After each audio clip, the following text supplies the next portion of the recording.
Thanks for waking up with us here on Spectrum News 1 on this Saturday morning. I'm meteorologist Robert Suhr. It is January the 10th, and we are still lacking snowfall in Bowling Green. We're up to a whopping 1 inch of snow for the season.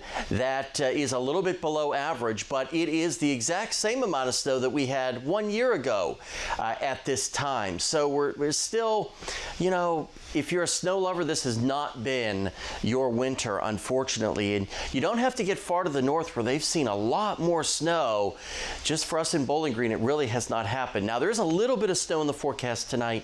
We could see a couple of snow showers or flurries late tonight into early Sunday morning before those snow chances fall back off for a good chunk of the upcoming week. There are some signs, though, as we get deeper into January, especially the second half of the month, that temperatures could be turning on the colder side and back below average as opposed to the warmer weather that we have seen so far this month. So you're going to want to stay tuned for that, but definitely some of the long-term signals are hinting at a colder pattern.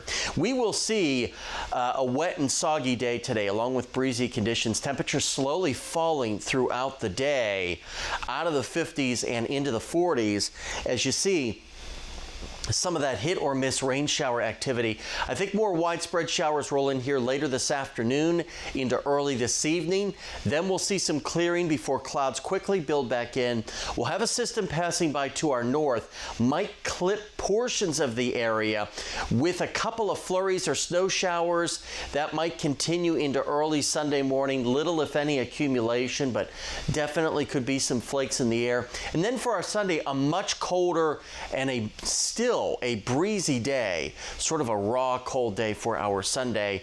Today will be a raw, wet day with off and on showers kind of coming and going, especially our eastern sections. I would say along and east of the Natural Parkway, a better chance of seeing some of that rainfall, whereas you go further west, the majority of your Saturday may actually end up being dry. And then we continue to cool down tonight into the 20s as we wake up Sunday morning with maybe a couple of flurries in the air. But we do start to warm back up Monday and Tuesday. Tuesday quite windy as that warmer air makes its way back in before another system brings us more rain chances by the middle part of the week.